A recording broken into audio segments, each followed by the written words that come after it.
जान से मारने की धमकी देकर नाबालिग से अनेकों बार दुष्कर्म, 3 आरोपी गिरफ्तार।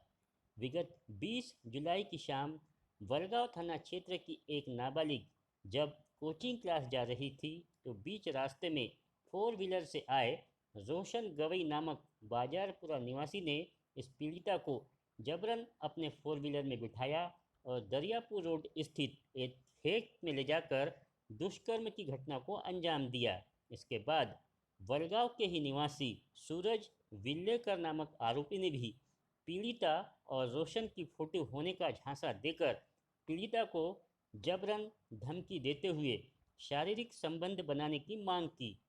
मामला यहीं समाप्त नहीं हुआ। इस मामले में श्याम ठाकुर नामक एक आरोपी ने पीड़िता के परिजनों से मिलकर इस मामले को घर में ही रफा दफा करने की बात कही, जिसके बाद पीड़िता के परिजनों ने पीड़िता को साथ लेकर वरगांव थाने पहुंचे और सारी हकीकत बयां की, जिसके बाद वरगांव पुलिस ने तीनों आरोपियों को गिरफ्तार किया। कोर्ट में पेश करने पर तीनों आरोपियों को 20 जुलाई तक पुलिस कस्टडी में रखने के आदेश मिले हैं। इरविन के मुख्य द्वार पर साले संग दामाद की फ्री स्टाइल, पुलिस से भी विवाद। शुक्रवार की दोपहर जिला सामान्य अस्पताल के मुख्य द्वार पर एक शराबी साले ने अपने ऑटो चालक दामाद से किसी पुराने विवाद के चलकर जमकर फ्री स्टाइल की, जिसका सैकड़ों लोगों ने आनंद लिया। मामले को शांत कराने गए इरविन पुलिस चौकी के कर्मियों से भी विवाद किए जाने पर इसकी सूचना सिटी कोतवाली पुलिस को दी गई। मौके पर पहुंची सिटी कोतवाली पुलिस के कर्मचारियों से आरोपी शेख इजाजुद्दीन ने हाथापाई और गाली गलौज कर पुलिस वाहन पर पत्थर फेंकने के भी समाचार है। भारी मशक्कत के बाद शेख इजाजुद्दीन को काबू कर उसे थाने में लाया गया।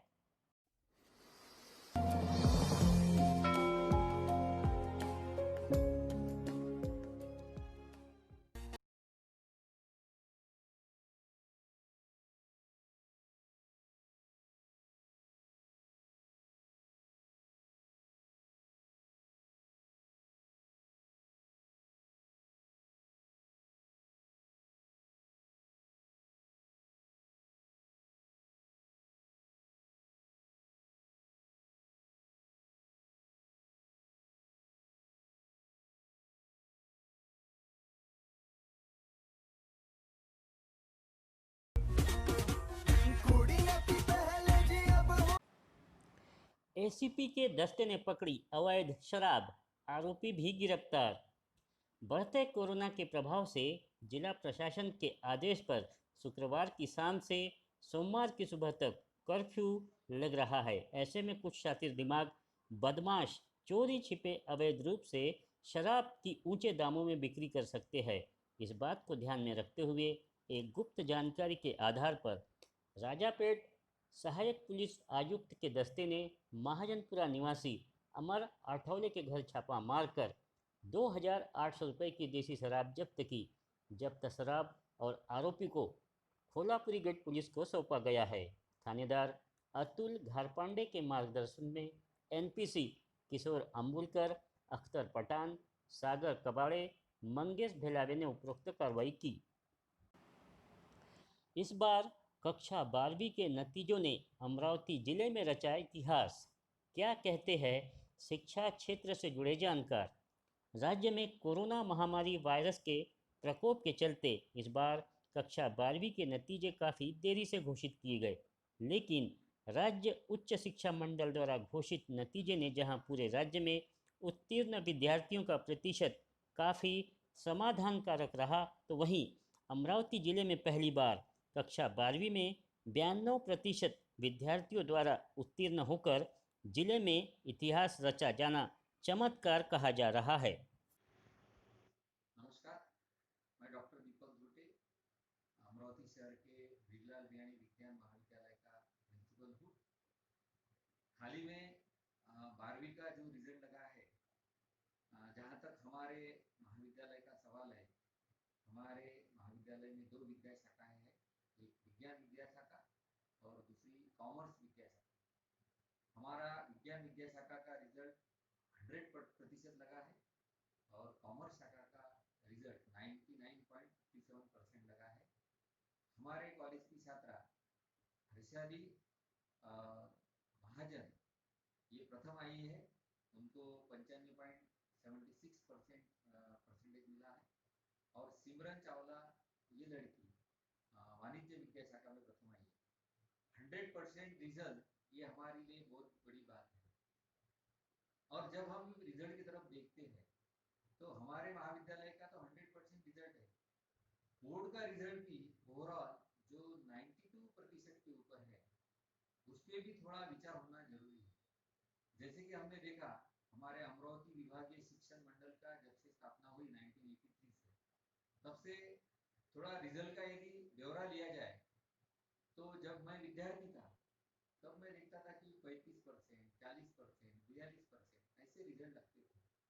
अब हम 92% तक गए हैं ओवरऑल रिजल्ट के, मतलब 100% छूने के लिए एक 8% की कमी है, जो कि एक बहुत बड़ा अचीवमेंट शिक्षा के बारे में है। अब सही मायने में ये अचीवमेंट है या नहीं है, इस पे भी हम पे गौर करना जरूरी है। एक बात देख सकते हैं, हम पॉजिटिवली कह सकते हैं कि गए 25 साल में शिक्षा का प्रसार जो हुआ है वो बड़े पैमाने पे हुआ है। हर एक पालक को लगता है मेरा कहा जाता है कि अमरावती शहर में विभागीय राज्य माध्यमिक व उच्च माध्यमिक शिक्षा मंडल की स्थापना को करीब 25 से अधिक वर्ष हो चुके हैं। उस दौरान उच्च माध्यमिक विद्यार्थियों के उत्तीर्ण होने का प्रतिशत 45 से 50 होता था, जो आगे बढ़ते हुए अब 92% पर जा पहुंचा है, जो दर्शाता है कि हमारा समाज, हमारे शिक्षकगण, हमारे परिजन अपने पाल्यों को लेकर, शिक्षा को लेकर कितने जागरूक होते जा रहे हैं। सर, आप एक एजुकेशन संस्था है मनीभाई गुजराती, वहाँ अध्यक्ष है, काफ़ी समय से शिक्षा क्षेत्र से जुड़े हैं। हाल ही में 12वीं का जो नतीजे घोषित हुए हैं काफ़ी अच्छे हैं। जिले का पहली बार 92% रिजल्ट हुआ है। आपकी नज़रों में क्या है, क्या कहना है आपका? रिजल्ट तो पहले की तुलना में अभी काफ़ी अच्छे आए हैं। हमारे स्कूल में भी जैसे दो जो विभाग है उसमें 100% रिजल्ट आए हैं। उसका श्रेय सभी को, गुरुजनों को और उनके माता पिता को और बच्चों को, क्योंकि पहले की तुलना में माता पिता भी अच्छे जागरूक हुए, उन बच्चों को काफ़ी प्रोत्साहन करते हैं और उनको पढ़ाई के लिए ये करते हैं। और गुरुजनों का भी बच्चों के प्रति जो है बच्चों के लिए मेहनत करते हैं। और मेन तो कैसा है, बच्चे जो है पहले की तुलना में शिक्षा का महत्व समझने लगे हैं कि शिक्षा का महत्व क्या है और आगे चल के उनको क्या उसके बेनिफिट मिलेंगे। तो वो हिसाब से काफ़ी अच्छा स्तर सुधरा है और काफ़ी बच्चों का अभी जो उन्होंने मेहनत की है और जो मेहनत कर रहे हैं सभी लोग मिल के, उसका रिजल्ट जो है वो आप अभी देख ही रहे हो कि काफ़ी अमरावती जिले का काफ़ी सुधरा है और हमारे स्कूल का भी काफ़ी अच्छे रिजल्ट आए हैं पहले की तुलना में। सर, ये बताइए, पहले के समय में काफ़ी समझ लो 10-15 साल पहले ऐसा कहा जाता था गणित विषय बहुत काफ़ी हार्ड है, अंग्रेजी से बच्चे डरते थे। इसमें कुछ शिथिलता या कुछ बदलाव ये समझा जा सकता है क्या? नहीं, बच्चों का पहले के जो पहले डर रहता था, पहली बात तो आजकल वो सब डर तो खत्म हो गया है। बच्चे भी स्ट्रांग हो गए हैं, बच्चे समझने लगे हैं और उस चीज़ में थोड़ी मेहनत ज़्यादा करके उसको मतलब कवर कर ले रहे हैं। मतलब उसको ऐसा कोई चीज़ का मन में डर नहीं रहा पहले की तुलना में।